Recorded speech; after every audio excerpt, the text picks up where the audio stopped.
Hey guys, how's it going? It's Brad and Darb. We're the faces. Brad. Yeah, I'm Brad, and this is Darb, but we're the faces behind the voices that you hear every Sunday night on the Sky Balloon show. There you go. And so this week we're going to be in this little snippet we're going to talk about prayer. So a lot of the people we've been kind of getting feedback, and people have been asking, what is our prayer life like? Mm-hmm. And so, how do you describe it? It's like picking up a phone. You've got it. You've already got it in your head. Yeah. It's just take the time, get in a quiet place, and talk to the boss. Tell him how things are going. Tell him about what's going on with your heart, your feelings, the things that are going on with you. It's not a big thing to ask for help. Mm-mm. It's not a big thing to ask for wisdom. He says that he'll give you wisdom freely. And then what's really cool is if you go to him and you ask him for wisdom, you ask him for help, you're not going to get like a voice in your head, so to speak. But what you will get is if you just pay attention over the next couple of hours or couple of days or couple of weeks, you'll start to notice a response to the discussion that you're having with him. You'll start to notice it in the world around you, whether it's things that happen, whether it's people you'll run into, circumstances.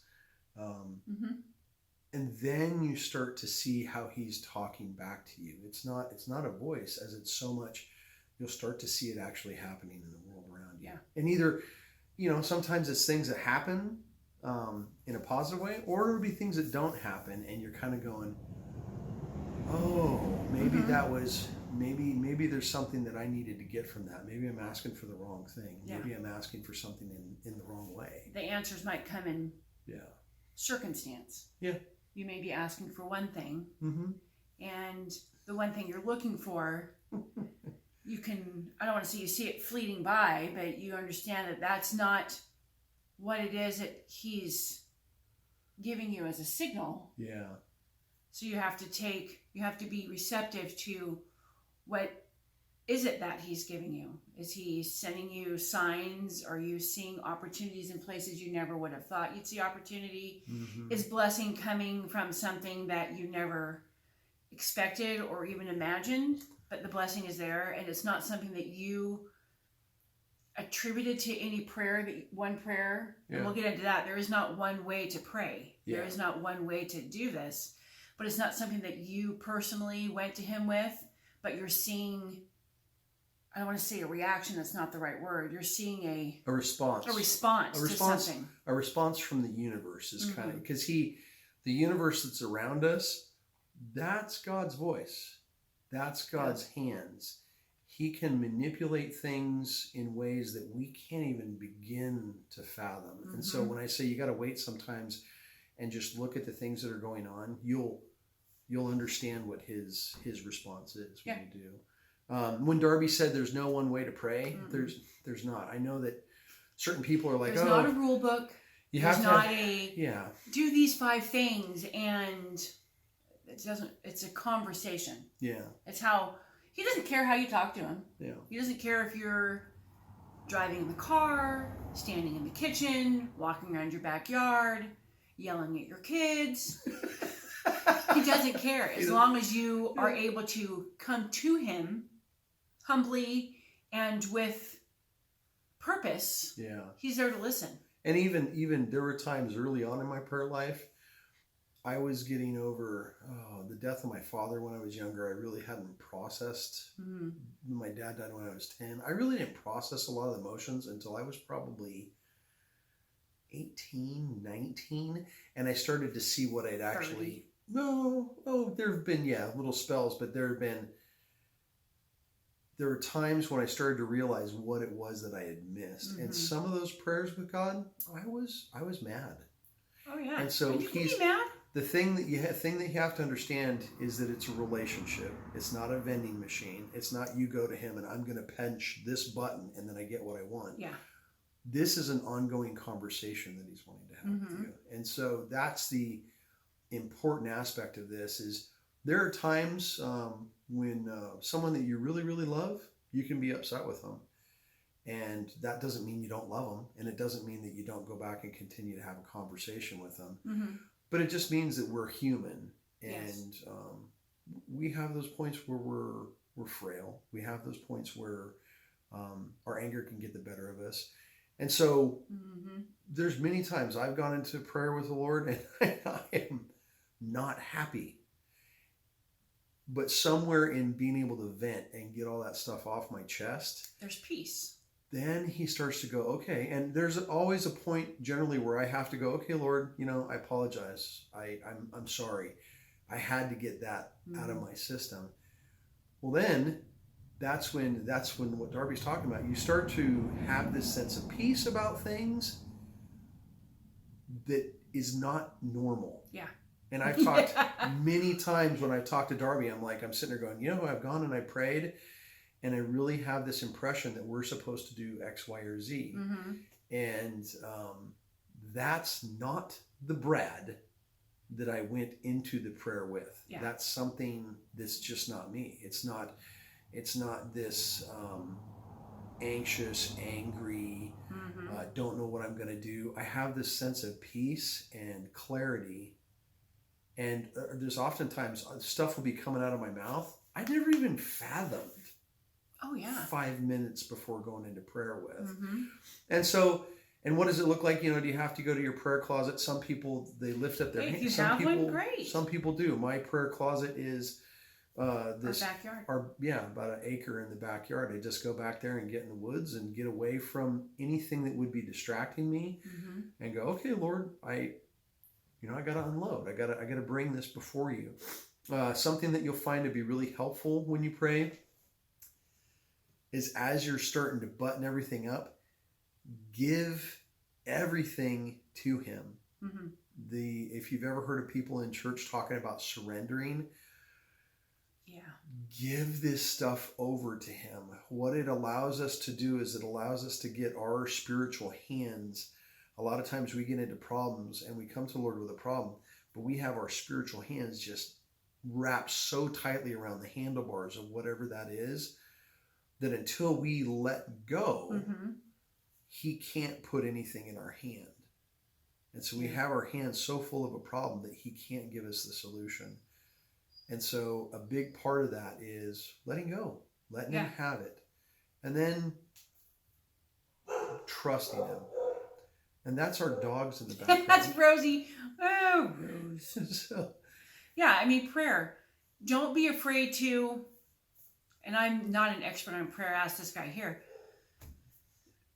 Prayer doesn't always have to be the last resort. Yeah, no. Don't be afraid to go to him in praise. Don't be afraid. Think about when you go to him and you're looking for an answer. It's not always, I want, please drop $5 million in my lap and whatever. You can go to him just thanking him for what you do have. I mean, look at the circumstance that we're all in the same boat right now. And the majority of the people out there are losing their ever-loving minds. And we talked about finding calm and peace in the storm. We are small business owners. We're a mom and dad with a teenage boy who's been neck deep in it. He's been pulled from school and he's bored off of his mind and he's doing what he can with what's provided, but the normality has disappeared. And so work is slow and things aren't going the way we wanted to, and we're all kind of the running jokers. We're all kind, you're kind of, are you happy with who you're stuck with? We're all kind of in this together. But because of this relationship that we have with Christ and because of who we are and the fact that we can pray and we can go to him with anything, we have a sense of peace with it. Yeah. And I'm telling you, 5 years ago, I would have been one of those neurotic, out of my gourd, holy crap, the world's coming to an end person with the sandwich board marching up and down in the front of my house. I really think that would have been me. But God has provided a sense of just roll with it. Yeah. Roll with it. We're going to come out of this. We may not come out of it in any sense or form the way we thought we would have. Yeah. But we have to trust and accept that what we do come out of it with is one, what we make of it. Yeah. What we sow into it is what we're going to reap. Yep. And so you get to decide right now, if you turn on the media. Don't turn on the media. My gosh. I won't go into the politics or the money stuff of it, but there's a lot of people that are pushing panic. Yes. And they're just flogging the adrenal gland of every single American, trying to get them to panic. Everybody around the world trying to get everybody to panic. And let's just say the panicked will of people is the last ruler that you want to bow your knee to. Oh, yeah. Instead, our family, what we've chosen to do is to take all of this panic and we're going to have Passover. Mm-hmm.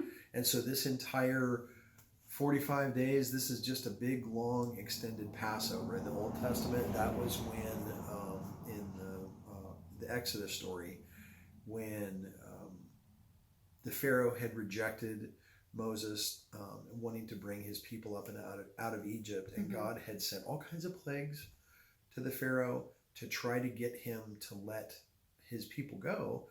And the Pharaoh just refused and refused and refused and refused and just would not go with what the Lord wanted to do. And so the Lord brought a plague that was going to kill every firstborn male child in Egypt. And the people, as long as they went and they put the blood of a lamb on their doorposts and were inside the night that this all happened, the angel passed over their house. And so in the New Testament, Christ, when they talk about him being the Lamb of God, that's actually what they're talking about, is that he is our Passover. And so right now, with all the calamity that's going around the world, you can either be one of the households that's panicking, or you can be a household that's just having Passover. And if you look, sometimes these tumultuous things, we're not the first people on planet Earth to go through this, and we're probably not going to be the last. But it all depends on the viewpoint that you look at a problem with. That's a lot of successes. How you start, how you look at it, and so mindset. I was in competition paintball, NPPL paintball, years and years and years and years ago, and there was a world championship team. I think they're still around in some form or another, called the Ironmen. But back then, they were the people that just kicked ass, everybody, all the time. They were a magnitude of order above everybody. And I remember talking to Bob Long. He was the captain of the Ironmen at the time, and I was at talking to him. I can't remember if it was down at his Delta Splat Archery in Concord, or if it was on one of the fields. But we were talking. And it was, well, the conversation went along the lines of, how do you know when you're going to win? And it was interesting because he said, the Friday before we leave to go to the tournament. And so it's what you take into something, a lot of times, is what you're going to get out of it. And so if you're going to go into something, have the mindset that you're going to defeat this. Go to God with that. Allow him to have that. You do have authority in Christ. If you're a Christ follower and you're going to him and you do have the authority to speak into a problem. Yes. And that's what you do in prayer. You go to him and you say, hey, Lord, I would really like you to put your hand on my family. I deny this stuff. I'm just not going to allow it to come in. There is a certain amount of that you actually do have the authority and the ability to do, especially if this is something that's coming from a bad place. Yeah. Which, if you look at the chaos and confusion and things that are going on, you may want to consider that this is more than just a physical thing. Yeah. So. And pray with your kids. And pray, If you have kids, our kid, he's sleeping. But when they're awake and they're functional, bring them into the fold. Yeah. They are part of your family. If you've done it right, they have a relationship themselves with Christ. Yeah. And, not everybody likes to pray out loud. Yeah. But do it. Bring them in and pray over dinner.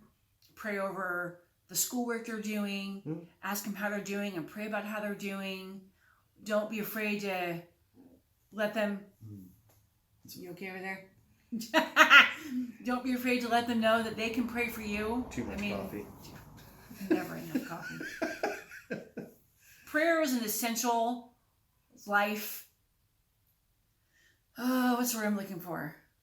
Well, it's like your phone. Yeah. Think of how many of us could live for 1 hour without that damn little smartphone. Oh my God, can you imagine if this plague or this pandemic hit Now you're in like 1999? yeah, your apps. Oh, we probably would be much better off, to tell you the truth, because Yeah. nobody would be spreading the panic so much. But your little apps on your phone are incredibly useful to you in every way. Now imagine being able to pick up a phone and talk to the guy that controls all the apps that control the universe. Talk to him. Talk to him. That's all I got to say. That's it. We love you guys, and we look forward to talking to you again on Sunday night. Mhm. Or if not before that. Sunday mornings when we record it, but we'll post it Sunday night. We're going to be talking this weekend about attacking enemy occupation in your community. We've kind of gone through Jesus and attacking malaise by healing people. That brought him in confrontation with the Pharisees, which today kind of correlates to challenging the church, challenging this religious mindset that has really grown up in the traditional American church. Yeah. How that then goes into business and money and how you treat people, how you treat your neighbor. Once you've kind of taken those steps, then you can actually go into enemy occupation. This is where you're actually now armed. Yeah, you're armed. With all the righteousness of Christ to do what you need to do to defeat what's killing your community. Strongholds. And it's teaching others to do the same thing. It's strongholds that have built up in individuals that collectively all come together to be real strongholds in a community where the enemy just can run everything. And whether that is corrupt civil governance, we're down here in the South, I'm not going to say exactly where, but you look at some things and everybody knows something's wrong, but nobody wants to do anything about it. Then you see the correlation between things like that and the drugs in the community and the gangs in the community, the violence that's in the community. These are not problems. They're not law enforcement background, military background. If you guys are out there, you probably understand this as much as I do. You're never going to be able to arrest enough people to fix the problem. You're never going to be able to kill enough people to fix the problem. Those things may be necessary. Yeah. But they're not going to fix the problem. No. If you want to fix the problem, you got to fix the hearts of the people. Yes. Then you can fix the problem. And there's only one person I know that can fix people's hearts, and that's the boss. Oh. And so you can either listen to what he's saying and follow it, or fight against it and deal with what you got. Yeah, or you can just continue throwing money and manpower in an endless tirade of just loss. And so what God's given us is this, like I said, the malaise challenging the church, business, and where the rubber meets the road at business, and then getting around to enemy occupation. So we're going to be talking about that on Sunday. Okay, so now, again, we're going to say, we love you. Bye. We'll see you Sunday.